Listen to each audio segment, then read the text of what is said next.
Okay, Shabbat Tov Kulam. We are holding on Daf Yud Het Amud Aleph. We are starting the new parak, the second parak. Second parak. We talked about in the first parak. Towards the end of the first parak, we were really talking about the Kohen Gadol. If Hashem he killed somebody or he did certain avera that he would be chayav mitah, that would have to be judged in front of a court of 71, the full Sanhedrin Hagadol. So now this parak picks up about a Kohen Gadol and also talks about a Melech. So let's start the Mishnah. And the Mishnah says, Kohen Gadol dan v'danin oto. In Kohen Gadol, he could be a judge and he could be judged. That means he can be on a court as a judge and he could be taken to court to be judged. Me'id u'me'idin oto. A Kohen Gadol, they can, a Kohen Gadol, they can he can be a witness or someone can witness about him, meaning he can be a witness, act as a witness, and someone can testify about him in court. Then it says choletz. The Kohen Gadol can do chalitza. What does this mean? If Has Shalom, he had a brother who passed away and his wife never had children, so the mitzvah a yibum of the brother to marry the widow. The mitzvah for a brother to marry the widow. If the brother, for some reason, doesn't want to marry the widow, he has to perform the chalitza ceremony, which is the woman takes off the boot and she spits and says, "You don't want to build Klal Yisrael, build a house for your brother," and then she's allowed to marry anyone else. A Kohen Gadol is allowed to do chalitza. He's allowed to be part of the ceremony for chalitza. So his brother's wife can come to him, and he can perform chalitza. So to his wife, if the Kohen Gadol dies and his wife falls to Yibum, his brother can do chalitza for the Kohen Gadol's wife. Umiyabin et ishto. Now his brother can perform Yibum on his wife. So the Kohen Gadol's wife could get married through Yibum. Avalhu eno miyabin. But the Kohen Gadol cannot do Yibum for his brother's widow. Why? Because the Torah says, Almana ugrusha b'chalal azarna ezelo lo yikach. Only a Kohen Gadol is not allowed to marry a widow. In contrast, a regular Kohen is allowed to marry a widow, but a Kohen Gadol is not. Since he's not allowed to marry a widow, he's not allowed to do Yibum because she is technically a widow. Okay? Now, met lo met.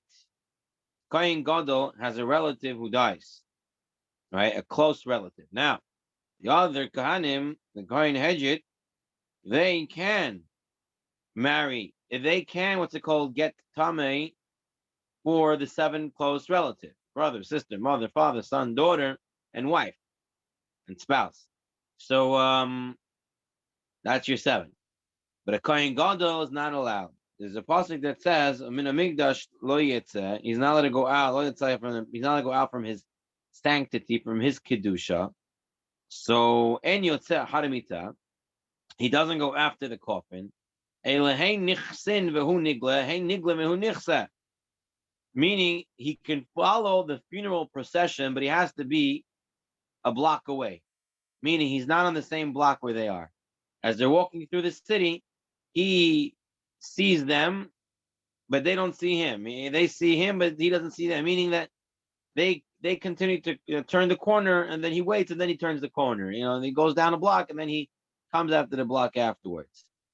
This way, he won't come close enough, and this way he won't become tameh. And he goes with them till the entrance of the gate of the city. He comes to the gate.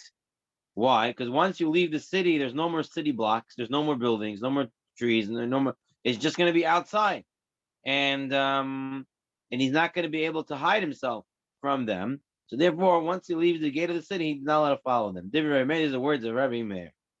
in the way Rashi and the Meiri learn. Rabbi Yehuda says, no, when the pasuk says he's not going to go out, min hamikdash lo yatsa, it means enu yotzeh min hamikdash. He's not allowed to leave the temple at all. He has to stay in the Beit Hamikdash. He can't follow after his relatives. Mishum shneimar, as it says, min hamikdash lo yatsa. He does not come out of the temple. Ukshehu menachim achirim. Now, when the Kohen Gadol goes to be menachim ovel, derech kol ha'am ovarim bazeh harzeh. It is customary that all the people will line up in front of the mourners. The mourners stand in a line, and they come and they walk past them one by one, and they give them the consolation. They tell them Tinachumim min hashamayim, that Hashem should give you calm you from heaven. You should be calmed down. You should feel better. So now, when the Kohen Gadol wants to go, how does he go? The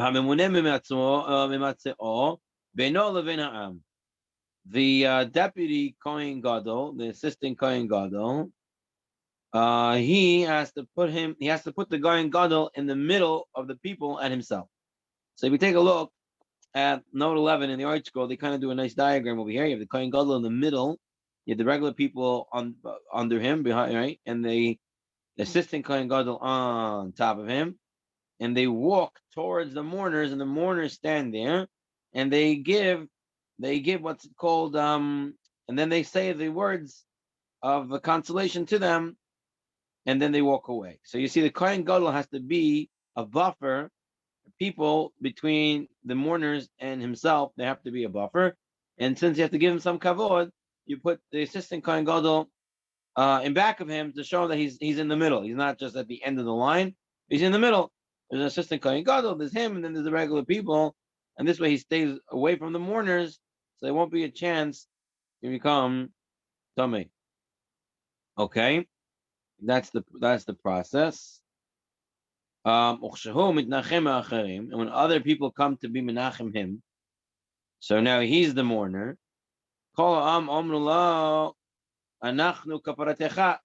We are your kapara.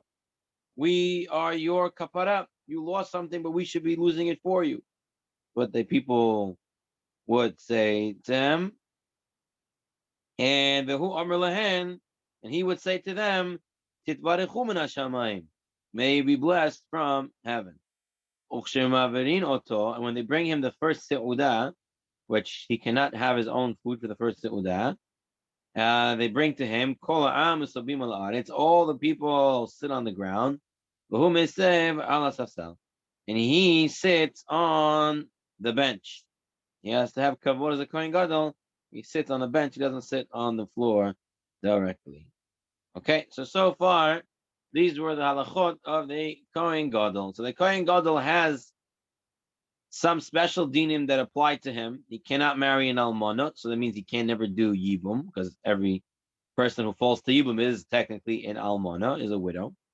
He cannot make himself tamei. How far? This means he can't go out at all, or he has to stay a block or two away. It's machlokes. The Rambam paskins, like Rabbi Yehuda, the Kohen Gadol cannot go out at all to be to following the funeral procession. At all, he cannot go out. And the way the Mishnah brings down how to become an Achim Avel, this is the way the Rambam brings it down the halacha as well. So no changes in that the halacha. Now, moving on to the next part of the Mishnah. The next part of the Mishnah is dealing with a king. So in Judaism, you have pen and pencil. Do you need? I was saying if I can put them on mute. In Judaism, you have what's it called? The different levels of people. The highest is the king. Underneath the king is the Kohen Gadol. So they have different dinim. Although the Kohen Gadol has to have some kavod, when it comes to the king, you got to even have more kavod. Okay, so let's see. Now, when we're talking about king in this Mishnah, it's important to remember that in in Judaism, right, in Israel, at the time the Jews lived in Israel, there was a split between the North and South Kingdom. The North Kingdom would be the Kingdom of Israel, which was known as Malchei Yisrael, the kings of Israel, and they had the 10 tribes. And the bottom two, the bottom two was the Kingdom of Judah. That was the base of English was. That was Yehuda and Benjamin. And those are called Malchei David. Those are the actual kings of the Davidic line. When this Mishnah is about to teach us, the Mefarshim, the Ran, Meiri, they all say that it's dealing with Malchei Yisrael, the kings of Israel, of the northern kingdom of the 10 tribes, and not of Malchei David. Okay, so let's take a look. Hamelech lo dan v'lo danin oto. A king, you cannot judge him, and he cannot be a judge. Now, when it comes to Malchei David, we know that David Melech was a king, was a judge. Shlomo Melech was a judge. People came to him for judgment. So right away, that's the proof to all these Mefarshim that say that this Mishnah is not dealing with Malchei David, but rather with Malchei Yisrael. Now, why would it be that you wouldn't want the kings of the northern kingdom, who, by the way, were mostly Rashaim, majority of the kings of the northern kingdom were evil people. They started off very evil. Yeravam ben Nevat put up 2 avodah zaros, tell everybody this is your gods. You don't have to go to the Beit HaMikdash anymore. And a lot of them were steeped into avodah zarah and all other minim of isurim. So why is it that the Chachamim said that the king cannot judge and he can never be judged? I mean, he can get away with murder, literally. Nothing can happen to him. The Rambam brings it down to halacha. This is the way it is, and he wants to explain why. The Maimonides says the sages issued these decrees with regard to the kings of the northern kingdom of Israel, since they were found to be disobedient of the Torah law. They were not listening to Torah, and likely to commit more worse crimes if they were not given this royal prerogative. Meaning, if you would not let them get out scot-free, right, they would just do more and more evil stuff. Now that they know they won't get in trouble, they don't bother trying to do such evil. That's the way it seems to be like reverse psychology. And that's what the Rambam says. However, Davidic kings are eligible to be judges. They just cannot be on the Sanhedrin, but they can be judges in other forms of judges, which is not on the Sanhedrin Hagadol. And they can be judged as well. That's what the Rambam brings down. Okay, continuing our Mishnah. Lo choletz velo chotzin leishto. A king is not allowed to perform chalitza. They're not allowed to take off the shoe and spit in front of him. The reason is because it's not kavod. You cannot spit in front of the king. So he cannot perform the chalitza ceremony. And you cannot do chalitza for his wife. If he died and his wife now is left, you cannot perform chalitza for his wife, because also as it's the king's wife, it's not kavod to spit in front of her. For her to spit on the ground. Continues. The king is not allowed to perform yibum. Again, it's not considered kavod that he's marrying a widow, or because he can't do chalitza, he can't do yibum. He can't. Oh, just give me 1 second. Hold on.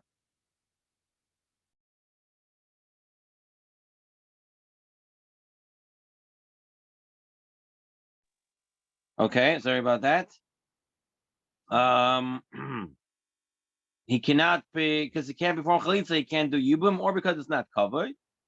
And no one could do yibum to his wife, not covered for someone else to marry the king's wife. Yehuda says no. In Ratzil, if the king wants to do chalitza, he wants to help his brother's widow, he wants to do chalitza, or liabim, or he wants to marry his brother's widow. Zachor latov, he's doing a mitzvah and will remember him for good. The Rabbanan said to Yehuda, that's not true. In shomer in law, even if the king wanted to, we don't let him. Yes, Solomon, you had a question? Basically, what's the conclusion? Once the king dies, the wife will be a widow forever? Yeah, according to that opinion that she cannot have Yibum or she cannot do Chalitza, she would be a widow forever. Yes. Yes. The Mishnah continues. Ve'en nosin almanato. And one may not marry a king's widow. That's halacha. Ve'en nosin almanato. Yehuda says no. Noisa hamelech almanato shel melech. A king may marry another king's widow. Shikain matzinu. We find like this. But David Melech, shenasa almanato shel Shaul. He married the widow of Shaul. Shneimar, as it says, "V'etina lecha et bet adonecha, v'etneshe adonecha mechikecha." And I gave David the house of your master Shaul and the woman of your master into your bosom bechikecha. That means David Melech married the wives of Shaul. Now, obviously, not his mother-in-law, right? Because Michal, the Shaul Melech's daughter, is married to David, but Shaul Melech's other wives became widows, and David Melech married them. So we're gonna have to deal with this. How this is. Halacha, the king does not perform chalitza or do yibum.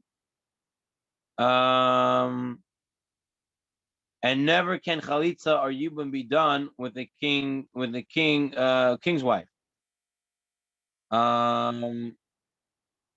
Even no one else can marry the widow of a king. Even another king is not allowed to marry. So we're going to have to deal. This is the way the Rambam brings down the halacha. So we're going to have to deal with this later on as we go through the Gemara. Okay.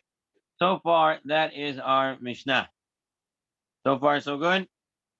Let's start the Gemara. Kohen Gadol Dan. Kohen Gadol is allowed to be a judge. Gemara said Pshita, of course. There's so many psukim in the Torah that says if you have a question, you take it up to the Kohen. So why would I not think the Kohen Gadol should be a judge? Because Gemara says Danin oto itzachale. Because that part that he can judge is obvious, but the part that he could be judged, if he did something wrong, you can take him to court. That was the chiddush. Gemara says no, that's not the chiddush. Hananayim Pshita, that's also obvious. Idelo Danin lei. Because if you cannot judge him, Ehu Hechi Dayan, how can he be a judge? In order to be a judge, you have to be able to have been judged. That's why the king cannot be judged, because he cannot be a judge. So therefore, you cannot judge him, according to Malchei Yisrael. Now, how do we know this? That you can't be a judge unless you can be judged yourself. It says in Pasuk, it koisheshu v'koishu. Search within yourself and search others. Rish Lakish. First correct yourself and then correct others. Right? If you want to correct somebody, you can't correct them unless you're corrected yourself.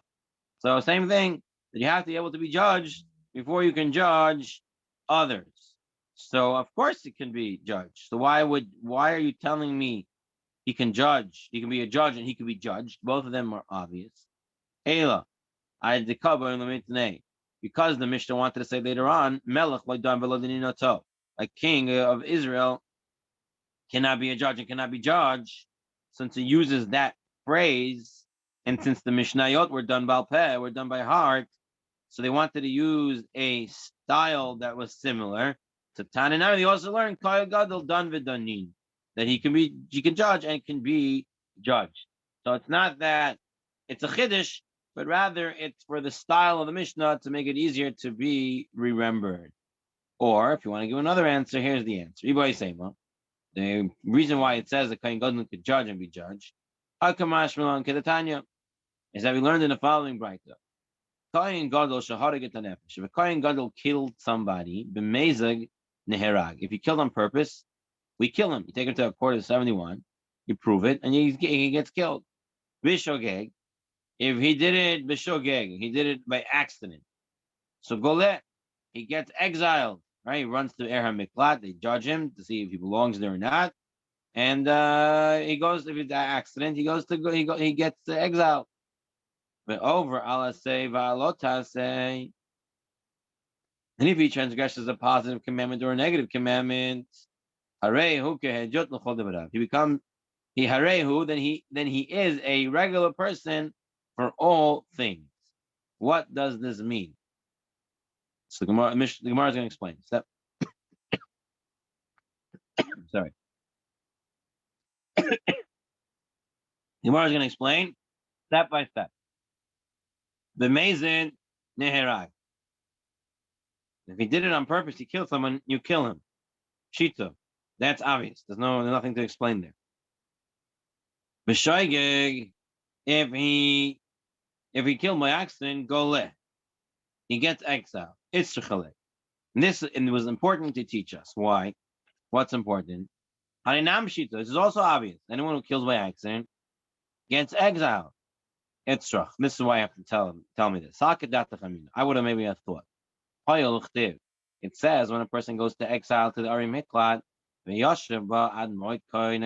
he sits there, he stays there until the Kohen Gadol dies, right? So I might think, anyone who can get out of the Arim Miklat, meaning anyone who's waiting for the Kohen Gadol to die, then he can go and become exiled. But someone who doesn't have an opportunity to come out, the Kohen Gadol, he stays there until he dies, right? He's the Kohen Gadol. Either because when he left or when he did it, there was no Kohen Gadol when he killed a person because he's not a Kohen Gadol anymore. He can't serve. And or when he ran to the Miklat, there was no Kohen Gadol because he ran away there. Or some say that killing a Kohen Gadol, killing someone is just way too huge of an Avera that he can never come out.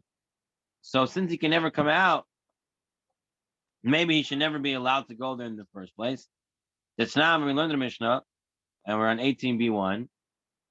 Hahore Kohen Gadol, one who kills a Kohen Gadol, Kohen Gadol shaharag nefesh, or if a Kohen Gadol killed a person, so if someone killed a Kohen Gadol, or if a Kohen Gadol killed somebody, and misham he's never allowed to come out of an Arei Miklat.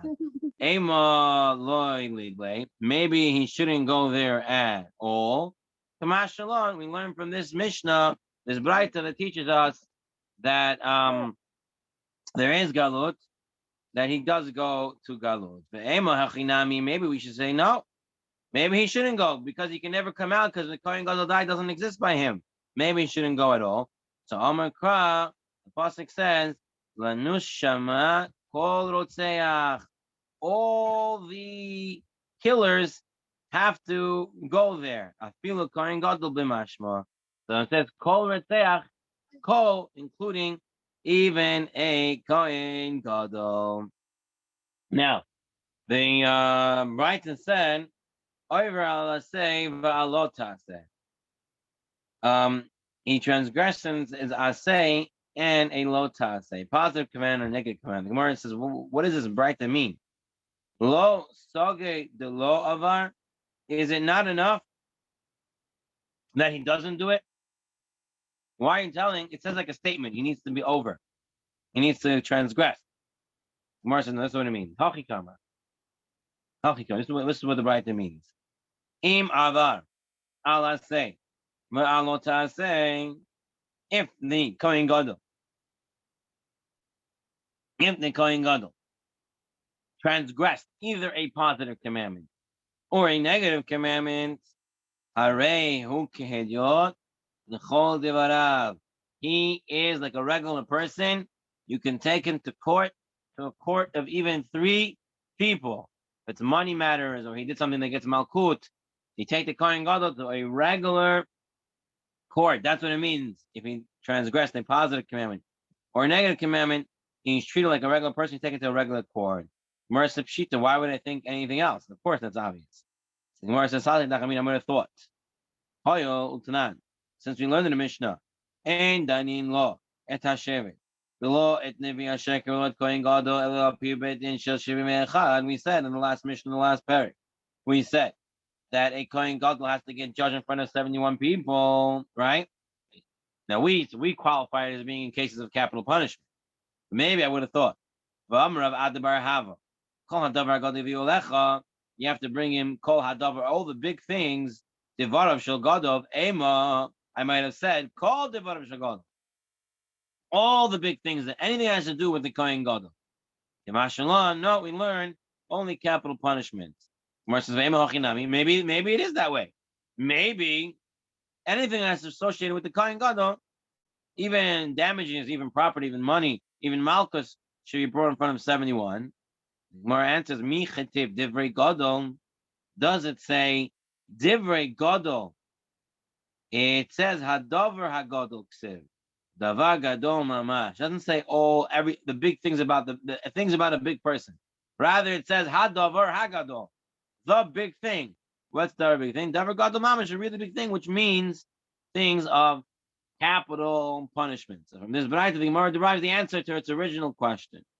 The answer to the Mishnah teaches that in non-capital cases, Kohen Gadol is judged by a court of three like all other people. So when it says he could be judged and be judged by others, teaches us that he can be judged even by a court of three. Give me 1 second, please, everybody. Say, I'm sorry again for the interruption.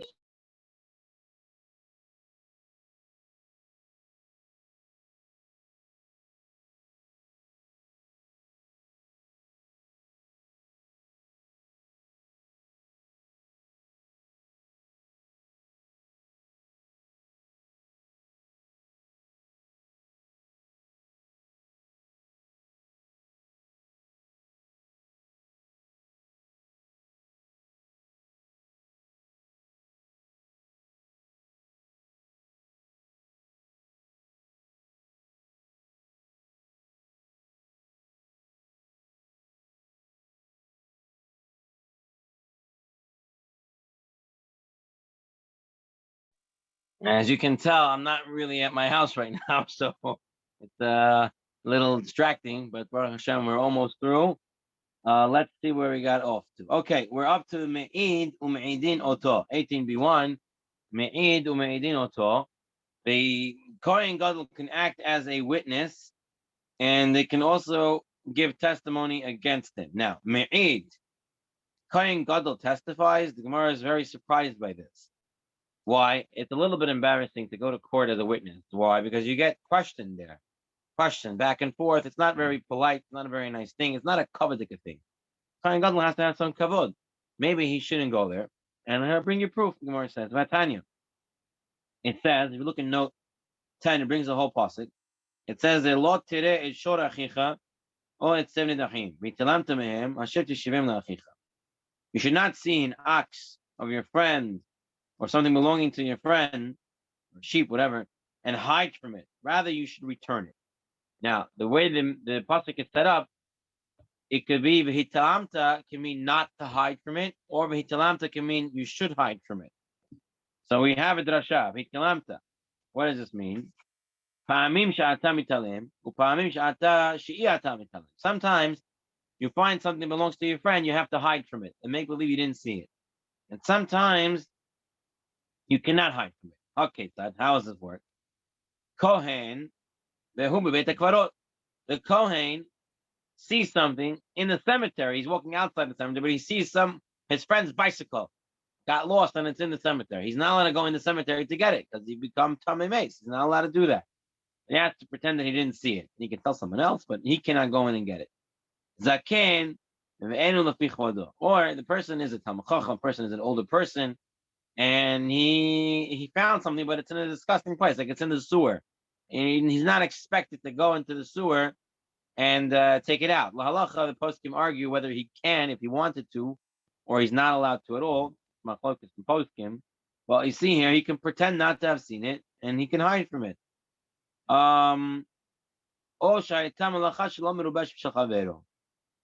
Or if whatever he's picking up, let's say, is worth $100, but if he goes to pick it up, he's going to be losing $200 or $500 or $150. He's going to be losing more than the value of the item. Then he doesn't have to pick it up. That's why it says the lashon italamta, he can hide, and it can mean either not to hide or mean to hide.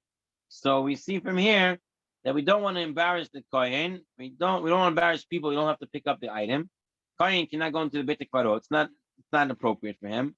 So why are we saying that the Kohen Gadol can come and give testimony for his neighbor's cat, whatever happened, he's gonna come and give testimony. He's not respectful, cross-examination or whatever, not respectful for him. Rav Yosef says no.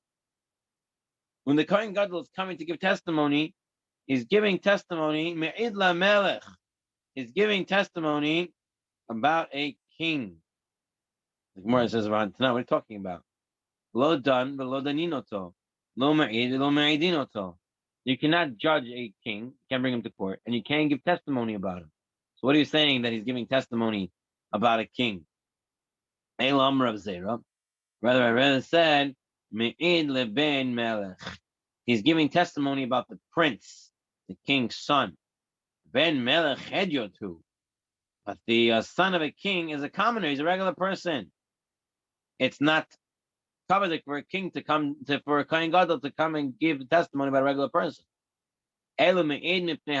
Rather, he's giving testimony in front of the king. But the king is not allowed to be on the Sanhedrin. Because the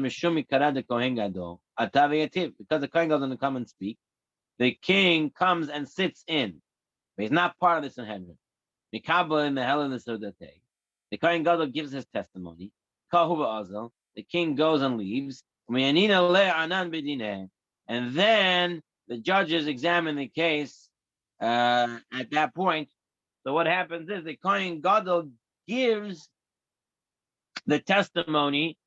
The Kohen Gadol gives the testimony when the king is there. Then the king goes away, and they then deliberate the case. I'm just going to read to you over here from the halacha. A high priest, this is from the Rambam, the high priest does not testify in monetary cases. It's beneath his dignity. Something to do with mamanot, with money he doesn't do. He only testifies, according to the Rambam, he only testifies about the king, like Rav Yosef originally said. Now the Gemara challenges this, because the Gemara says, you don't judge kings. The Kesef Mishnah explains, the Rambam is paskening for Malchei David. When it comes to Malchei David, to the kings of David, the Davidic line, they can be judges and they can be judged. Therefore, Kohen Gadol can only give testimony, according to the Rambam.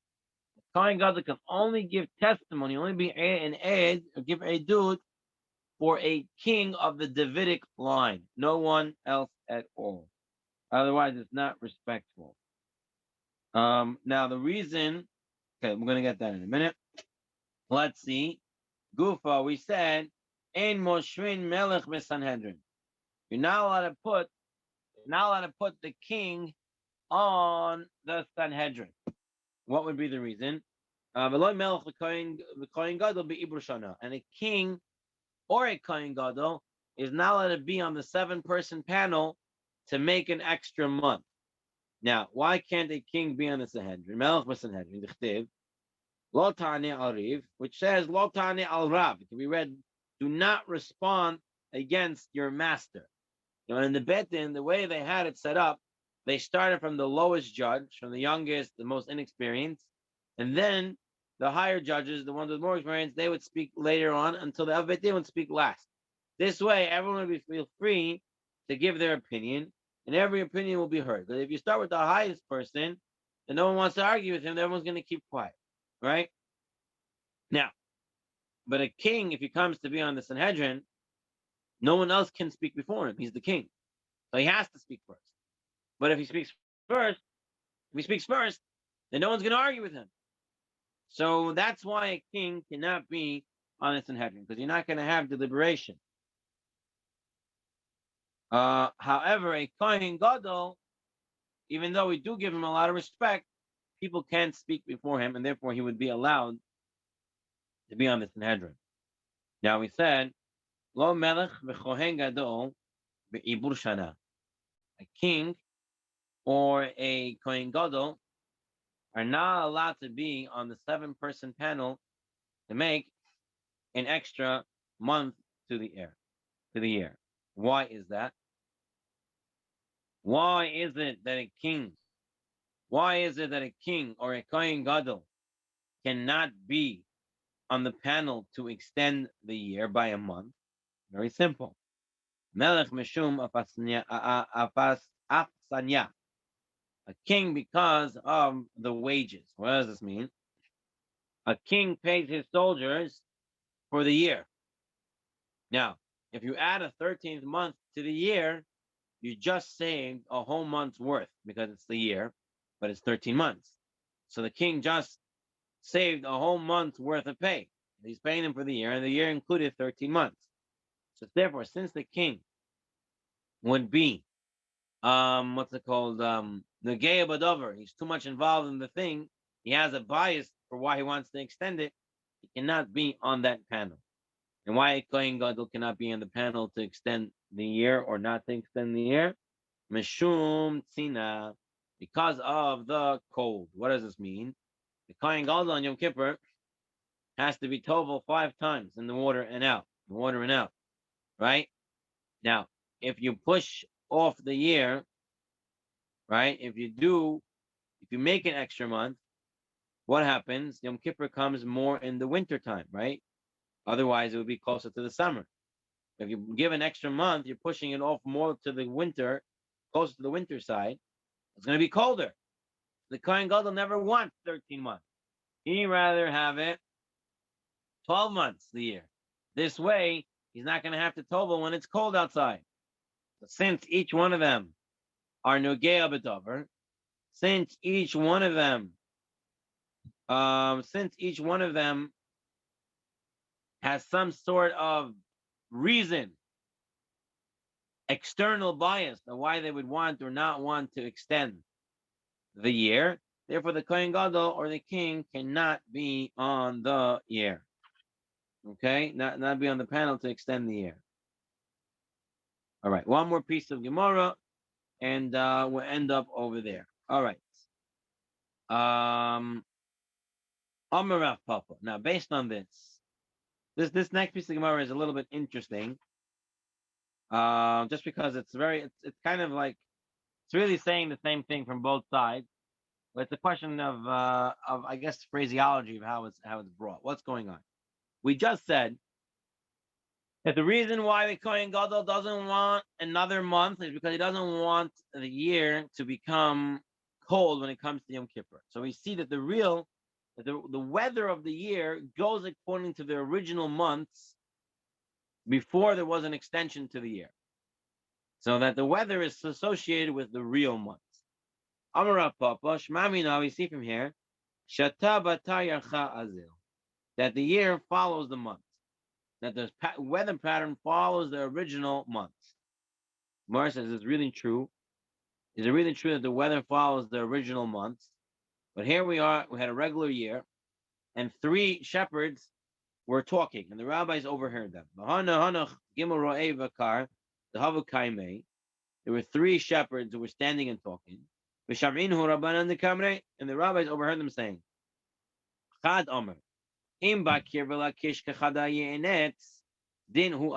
if the wheat and the barley are growing at the same time, then you know it's Adar. Then if it's not, then it's not Adar, it's Shvat. So even though it's a regular year and it's Adar, they were saying, no, it's not Adar because it didn't grow out at the same time.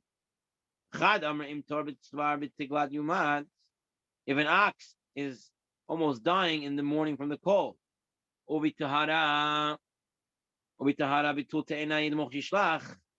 in the afternoon he's looking for shade, he's trying to get out of the cold, then it's Adar. If not, then it's not Adar, even though you're actually not Adar. If the east wind is strong, and yet your cheeks blow, when you blow, your breath goes out and goes against it, dinhu Adar. Then it is Adar. Let din Adar. And if not, then it's not the month of Adar. And because the rabbis heard this, they extended the year. So what did we see from this story? that they were in Adar in the regular year, and they were saying that it's not Adar, it's actually Shvat. They were saying. So you see, the weather doesn't follow the regular year. It doesn't. And the Kohen Gadol wanted to not extend the year because he wanted to keep it in its regular time, because he wanted to say that the weather follows the regular year. The Gemara answers that's not true. The weather doesn't follow this, it doesn't follow that way. Rather, the reason why the Rabbanan extended that year is not because they heard them talking and say, "Oh, it's not really Adar yet." No, they extended the year for their own cheshbanot, nothing to do with what they heard from the shepherds. From the fact they heard what the shepherds were saying, they said, "Ah, no, we were going to do it anyway," and now we heard them saying it. Now it looks like the Shemaim wants us to do it, so we're going to do it for sure. Tifta Rabbanan Arvata Samuch. The rabbis relied on. Do you think the rabbis relied on those Arvata, those shepherds? El Rabbanon Achashbanayos Samuch. They had their own cheshbanot. Rei Bakar istoyoehu distayamiltahu. And then the shepherds were talking, and it corroborated their decision, and therefore they did it. The truth is, we know that the whole Iber Shana, if you're not going to do it for a few years, it's going to be off. The weather is going to definitely be off from the year. But what we tried to do in the end is to keep the weather pattern, so the spring is in the spring and the fall is in the fall. And this way the harvest season is in the harvest season and the spring season is in the spring season. Everything falls out in the right place. That's why I just found the Gemara to be a little interesting, because it's kind of saying something that makes really simple sense. The Gemara goes kind of in a roundabout way to explain that. Okay, I think this is where we're going to get up to. If there's any questions, you can take it. Otherwise, we'll stop over here. Everyone's good? All right. Recording.